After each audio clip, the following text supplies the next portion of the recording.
말씀의 주제는 기도는 만나입니다. 만나가 뭐냐면 이렇게 하늘부터 내린 하나님이 이스라엘 백성들을 굶지 말라고 위로부터 내려주신 요만한 씨알 같은 양식을 말하는 것입니다.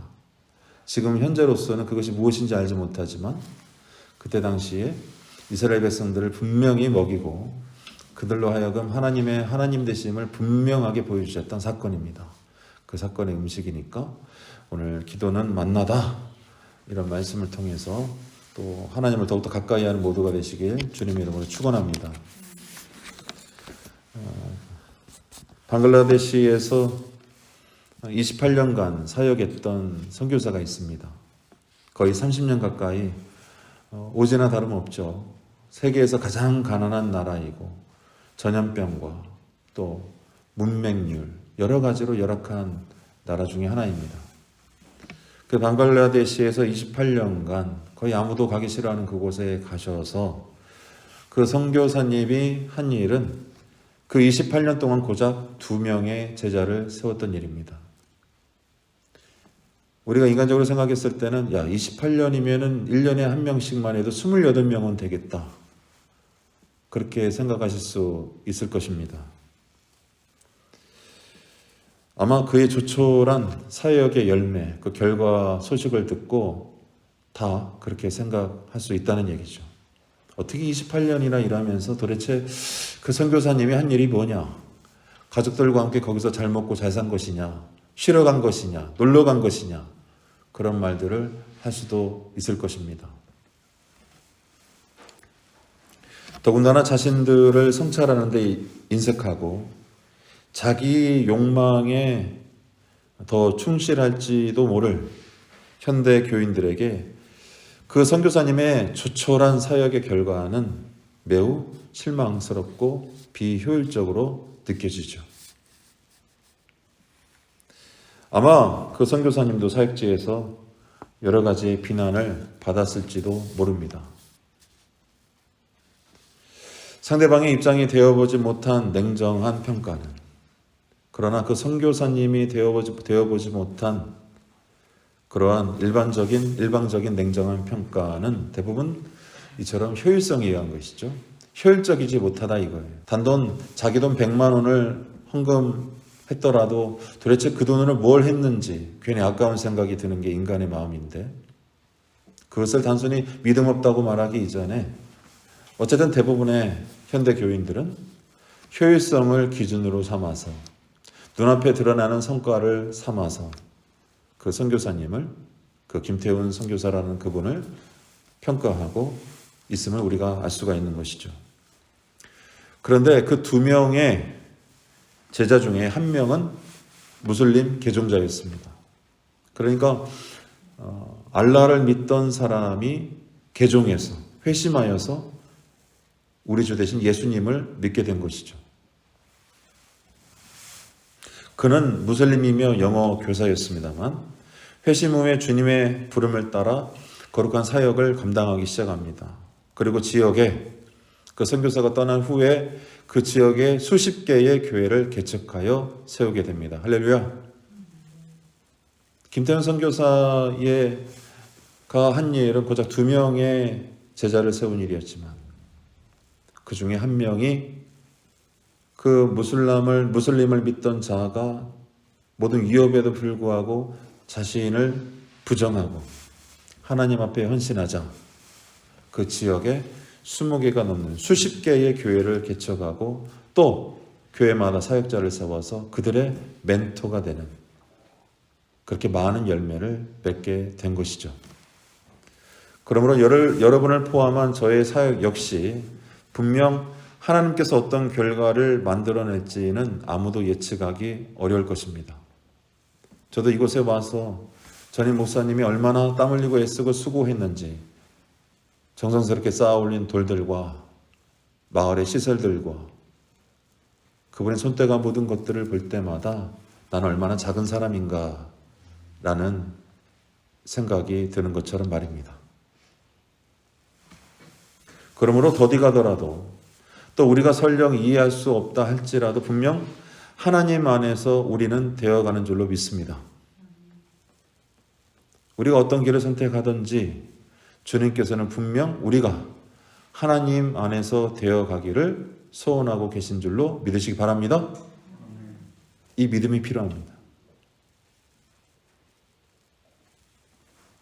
이 길은 흡사 광야에서 경험하게 되는 겨우 일용할 정도의 양식처럼 보이는 만나로 배를 채워야 하는 시간처럼 보여요.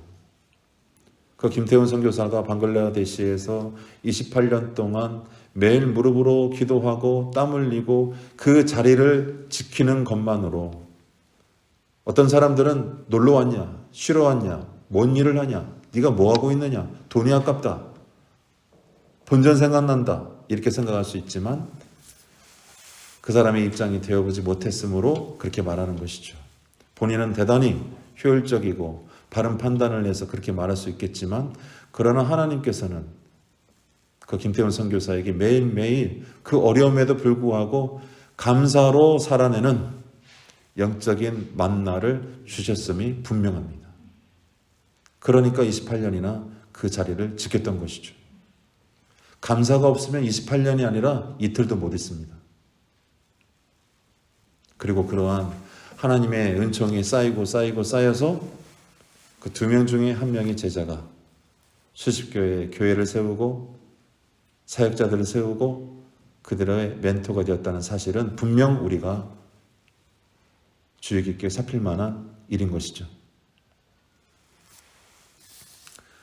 또 지난 100년 전에 우리나라에 미국의 상선 제너럴 셔먼호 그 배를 타고 대동강에 발을 디디자마자 생명을 잃은 미 선교사도 있었습니다. 그는 끝까지 자신이 준비한 한글로 번역된 성경책을 밖으로 던져둔 뒤에 순교를 당합니다.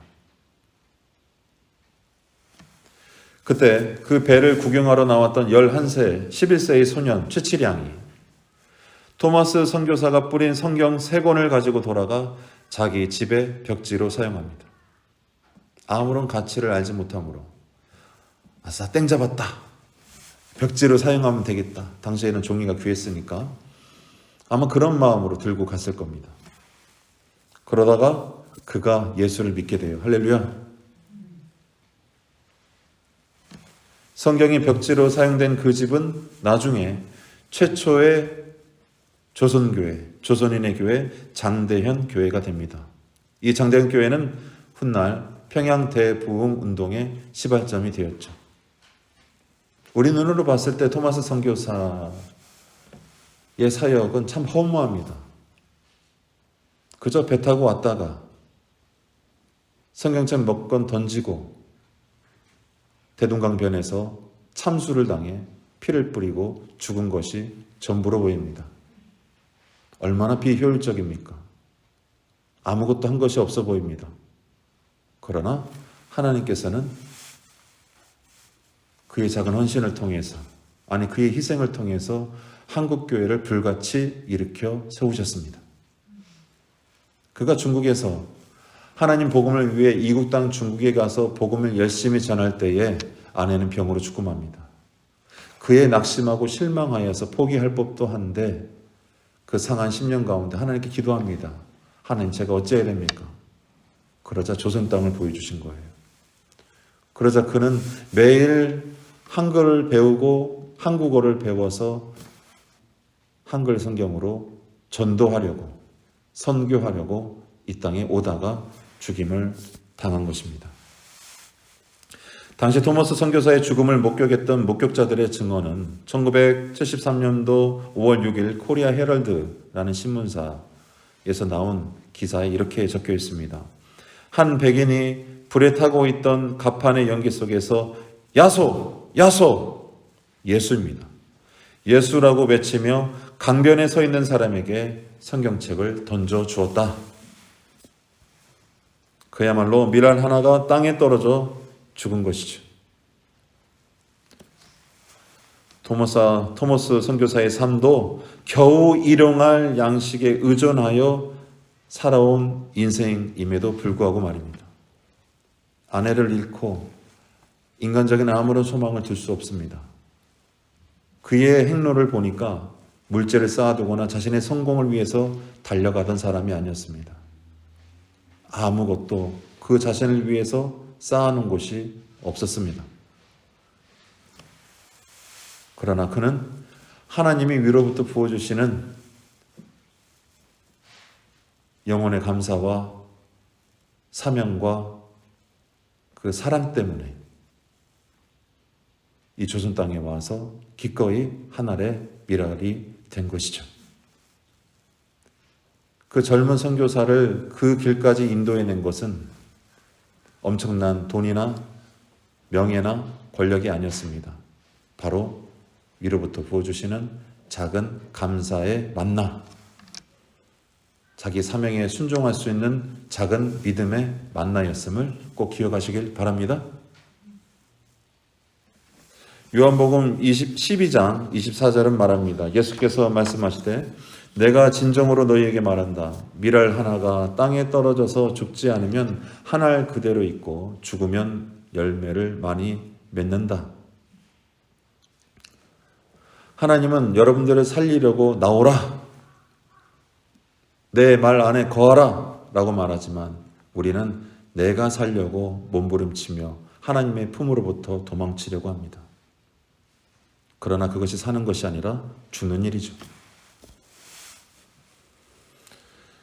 토마스 선교사의 기념비에는 안산제일교회 고은 목사의 추모시가 적혀 있습니다. 그 시 제목은 이렇습니다. 이 일을 위하여 내가 왔습니다. 한번 따라해 보실까요? 이 일을 위하여 내가 왔습니다.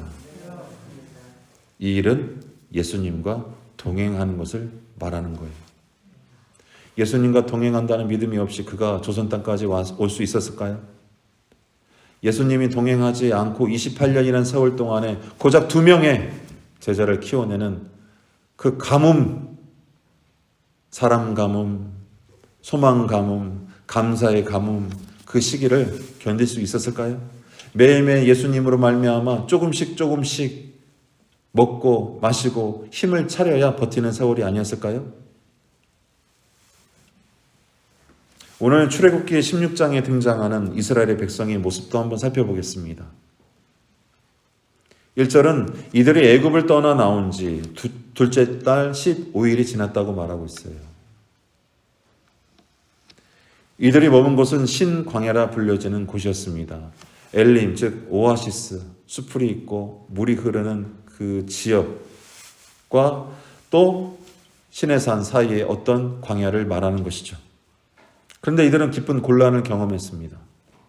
당연하겠죠. 하루 종일 내리쬐는 태양과 물 부족은 이들을 말려 죽어도 남았을 것입니다. 죽겠는 거예요. 삶이 폭폭합니다. 건강이 약해졌죠. 믿음은 떨어져 나갑니다. 세상의 염려와 욕망과 근심이 내게 있는 모든 믿음을 다 날려버리는 것 같습니다. 그러자 이때 이스라엘 온 회중은 고개를 돌려 지난 과거를 생각하며 광야에서 아론과 모세를 원망합니다. 인간적으로는 충분히 이해가 됩니다. 고통스러운 시간을 대하는 인간의 태도는 항상 거기에서 벗어날 수가 없습니다. 내가 고통스럽잖아요? 그럼 원망합니다. 어떤 인간도 거기에서 벗어날 만한 수준을 가진 사람이 많지 않습니다.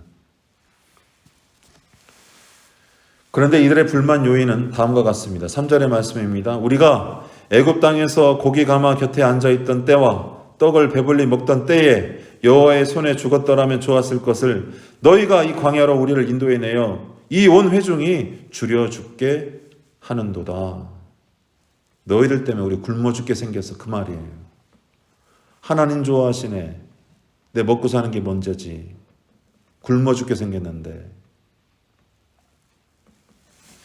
결국 이들의 불만은 분명 배고픔이지만 못 사는 거지만 너무 힘이 드는 거였지만 실은 이들의 하나님을 향해야 될 자세가 반대로 자신의 과거로 내가 편안했던 때로 내가 살기에 편한 때로 그냥 살던 대로 그 모습으로 향해 있음을 알 수가 있습니다. 배불리 먹고 살던 때를 더 그리워하고 있습니다. 용케 하나님의 말씀대로 젖과 꿀이 흐르는 그 약속의 땅을 가자.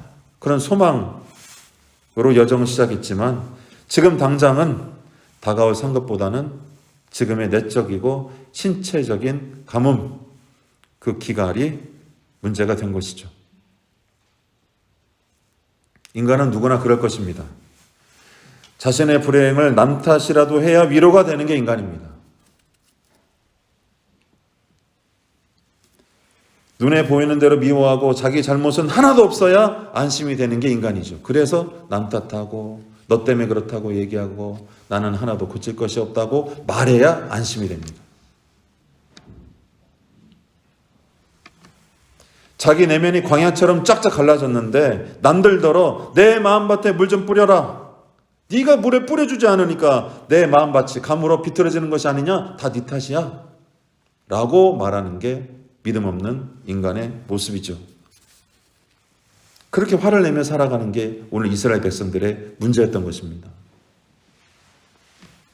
만일 상대방의 호의조차 당연하게 강요하고 자신만 편하다고 그만이라고 생각하는 일이 있다면 그 역시 오늘 이스라엘 자손들의 심보와 같은 것이라고 말씀드릴 수 있을 것입니다. 왜 그럴까요? 이들은 결코 만족할 수가 없어요. 이런 영혼은 결코 무엇으로도 만족할 수가 없는 영혼입니다. 하나님을 의식하지 못함으로 지금 고난 속에 감춰진 풍성한 아버지 하나님의 뜻을, 그 은혜를 알아볼 눈도 없습니다.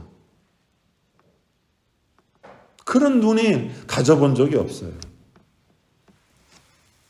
자, 그러자 여호와 하나님은 백성의 원망을 듣고 모세가 듣기 전에 이미 하나님이 그들의 원망을 속에서 무슨 생각을 하는지 다 아시고 모세에게 말씀하십니다. 마치 이와 같은 일이 있을 것을 아셨듯이 모세에게 친히 찾아와 말씀하시는 것이죠. 4절의 말씀, 보라, 내가 너희를 위하여 하늘에서 양식을 비같이 내리리니 백성이 나가서 일용할 것을 날마다 거둘 것이라. 그리고 이와 같이 하는 목적은 다음과 같이 적고 있습니다. 내 율법을 준행하나 아니하나 내가 시험하리라. 내 말대로 하는지 안 하는지 시험하겠다, 그 말씀이에요. 너희들이 원하는 대로 해주겠다 이거예요. 그런데 내가 너희들을 시험해 보겠다 이거예요. 너희들이 원하는 대로 해줘도 너희들이 원망하고 불평하는 이 모든 것에서 자유해지고 나를 찾을 수 있겠느냐, 그 말입니다. 한번 보자, 그거예요. 네 말대로 다 해줘도 네가 정말 믿음이 생기나 보자, 그 말입니다.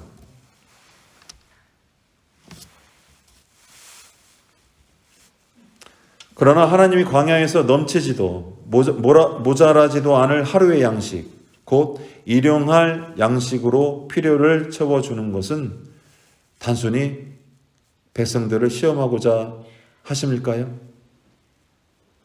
단순히? 그것은 바로 하나님과 자신과 동행하는 법을 가르치기 위해서입니다. 한번 따라해 보실까요? 더 크게 하나님과 동행합시다. 그거 가르치려고 그러시는 거예요. 매일매일 조금씩 만나로 이스라엘 백성들을 먹이신 것은 다른 것이 아니라 매일매일 그것이 아니고서는, 하나님의 은혜가 아니고서는 살 수 없도록 동행하는 법을 가르치기 위한 것입니다. 매일매일 아프세요? 매달 카드 결제가 두렵습니까? 사업자가 잘 운영되지 않습니까? 자녀의 문제가 있습니까? 그 곤란함들을 원망이나 불평이 아니라, 지금 하나님께서 자신과 동행하길 원하시는구나. 하나님 제게 은혜를 주시옵소서. 하나님 제가 작은 것이라도 성실하게 주님 앞에 나아가겠습니다. 하나님 이 고난의 문제를 통해서 하나님을 더욱더 깊이 알게 하여 주옵소서. 저희들을 축복하여 주옵소서. 그런 믿음이 저와 여러분에게 필요한 것이죠. 매일 아침에 눈을 떠 잠이 들 때까지 하나님을 의지하여 기도하는 이유도 같습니다. 하나님으로 말미암아 행복을 누리게 하기 위함이시죠. 또 만일 많은 물질과 일확천금을 얻도록 하셨다면 혹 우리는 시험에 들지도 모릅니다. 왜냐하면 하나님보다 눈에 보이는 재물과 힘과 권력이 자신에게 더 확실한 신이 되기 때문이죠. 내 손안에 신이 있는데, 주님이 있는데 뭐하러 보이지 않는 하나님을 믿고 따르겠어요?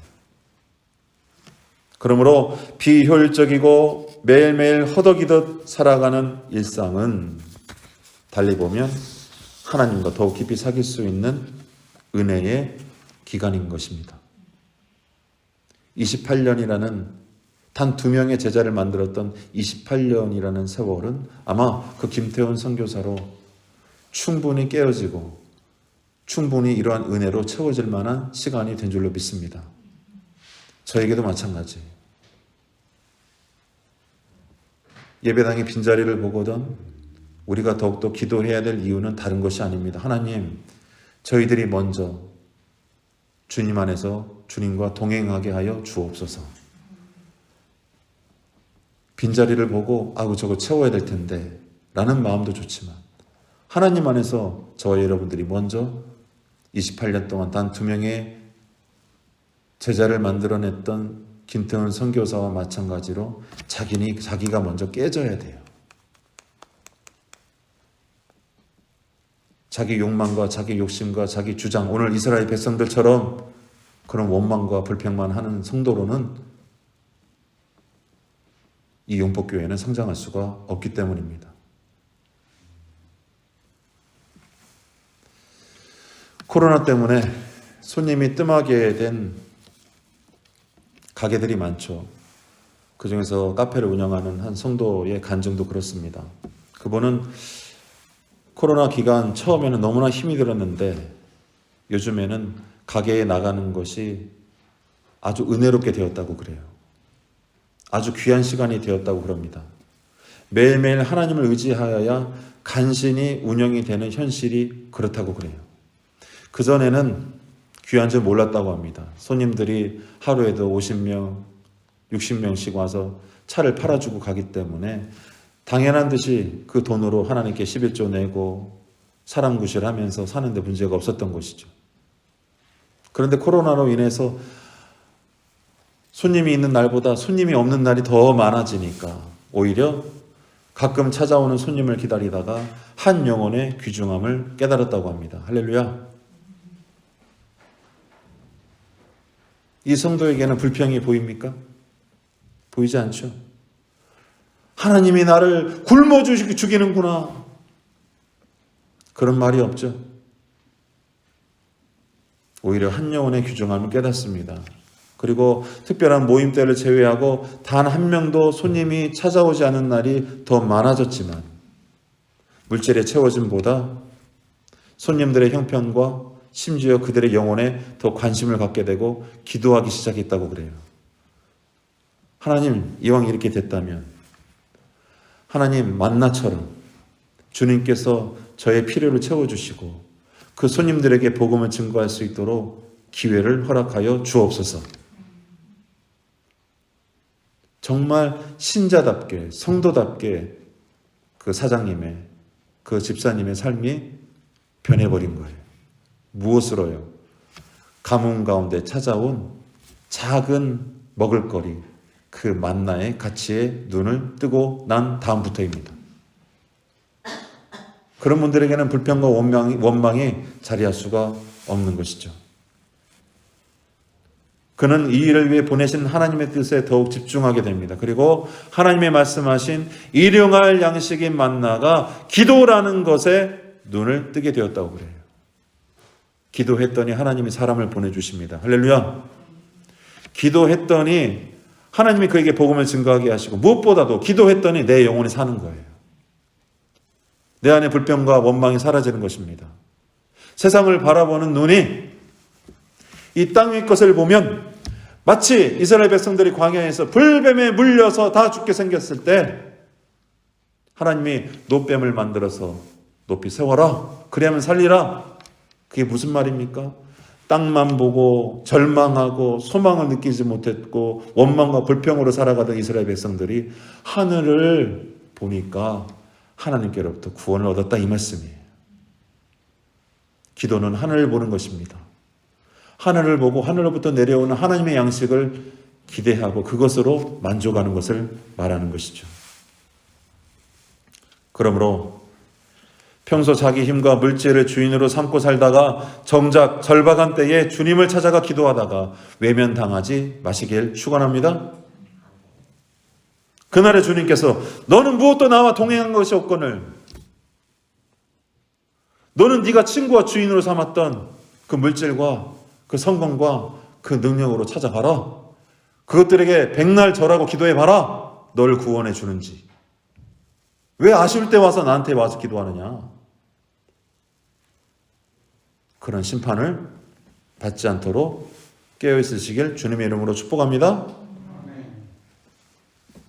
얼마 전 한 원로 목사님이 제게 말씀하십니다. 제가 그분에게 이렇게 말했거든요. 저도 목사님처럼 좋게 늙고 싶습니다. 그분의 삶이 나아서가 아니라 그분은 항상 후배들을 보면 먼저 지갑을 여시는 분이었어요. 저도 목사님처럼 늙고 싶습니다. 후배들을 위해서 기도하고 싶습니다. 그랬더니 그 원로 목사님이 제게 말합니다. 좋은 노인이 되고 싶다면 젊었을 때부터 좋은 사람이 되어야 한다. 그러나 많은 젊은이들이 나이가 먹고 나서 좋은 일을 할 수 있다고 착각을 한다. 나이가 먹어서 젊어서 살아온 것이 드러나는 것이지 갑자기 착해지는 노인은 없다. 갑자기 착해지는 노인은 없는 것입니다. 그러므로 야고보서 4장 8절과 10절의 말씀과 같이 해야 합니다. 8절과 10절의 말씀입니다. 하나님을 가까이 하라. 그리하면 너희를 가까이 하시리라. 주 앞에서 낮추라. 그리하면 주께서 너희를 높이시리라. 따라서 지금이 하나님을 가까이 할 만한 때예요. 매일매일 하나님과 동행하고 의지하는, 동행하는 만나의 신앙을 가질 만한 때임을 깨닫는 모두가 되시길 주님의 이름으로 축원합니다. 기도하겠습니다.